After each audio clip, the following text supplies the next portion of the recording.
What would you say about people who doubt themselves because of their race or colour? I honestly would say have confidence in your abilities. I know that sounds really cheesy, but I think often we're consumed about our race and our colour, which is a big challenge being a black female in engineering.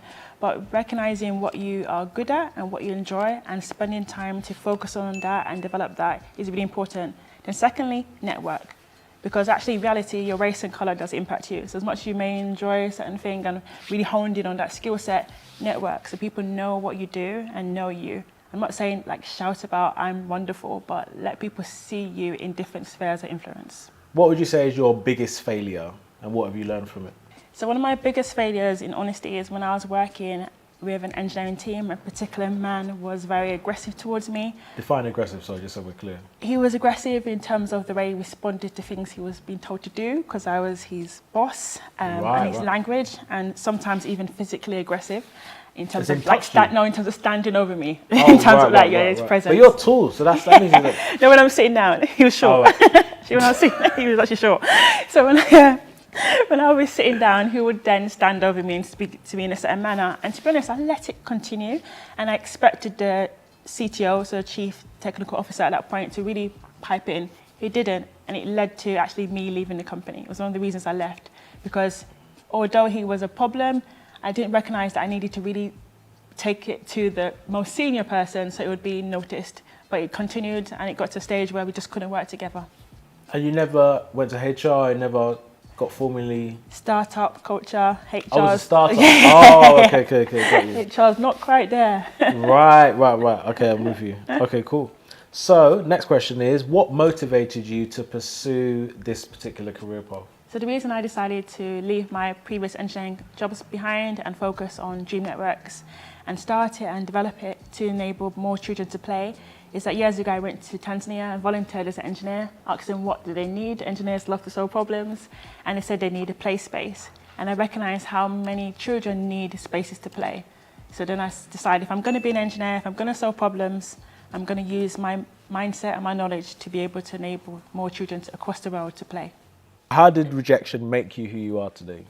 So years ago, I was trying to get into a really well-known scheme to volunteer as an engineer, and I applied and I didn't get it. I applied to another scheme, I didn't get it. And I was really frustrated. So then I made my own bespoke volunteering opportunity. And if I had not volunteered with a friend in a thing that was not organized by a particular organization, I would have known that I could actually create my own space, create a way to be able to design and be able to volunteer as an engineer without having an organization. And it led me to create my own company. Right, so rejection can lead you to something positive. Completely. But emotionally you was destroyed. Emotionally, I was kind of not understanding why I was being rejected. I was like, if you look at the form, I'm meeting all the boxes, but they kept on rejecting me. And I tried different organizations. So I guess I created my own from the fact I'd been rejected.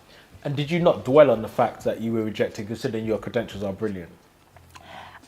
I was just thought maybe it wasn't the right season. I felt like it wasn't the right timing spiritually. So I just felt actually maybe God didn't actually want this at this time, to be honest. But I didn't understand why. Why do you think mindset is important to be successful in any career? If your mind is not confident in who you are, or you're not able to feel as if you can learn and develop in your career, in your family life, in all situations, you won't be able to focus in on what you need to do. You feel stressed and you feel, I guess, uncomfortable and incapable. So for me, mindset and mental health as well, they're really well linked, they're intertwined. It's fundamental for you to be able to develop, to be able to grow, and also be happy and have joy. What's a common myth about being an entrepreneur? I think a common myth is often thinking that entrepreneurs, which is true to an extent, are thinking every single day, how can I grow my team? How can I make more money? How can I do X, Y, Z? But often when you're in a more charitable organization, you're thinking actually what impact can I make? So that's a big myth. Like I do focus in on like how can I grow my team? How can we make more revenue? But if I have a really big team making all this revenue, but I've only created 2 play spaces, doesn't mean anything to me. I'd rather spend less money, work with volunteers, and actually enable the impact we want to occur in the world. So what is one of the most common myths about a profession as an engineer that you want to debunk? Yeah. So I think one of the key myths, not just as an engineer, but as a female engineer, is that you'll be some way masculine or really like liking to get dirty, etc. You like your hard hat. Don't get me wrong, I actually love making things. I also like having my nails done, I like having heels, I like wearing a dress, and I'm actually relatively feminine. So I think that's a key misconception, that we're quite masculine, but we're not. We're just ourselves, and as females, we are female. Forward thinking.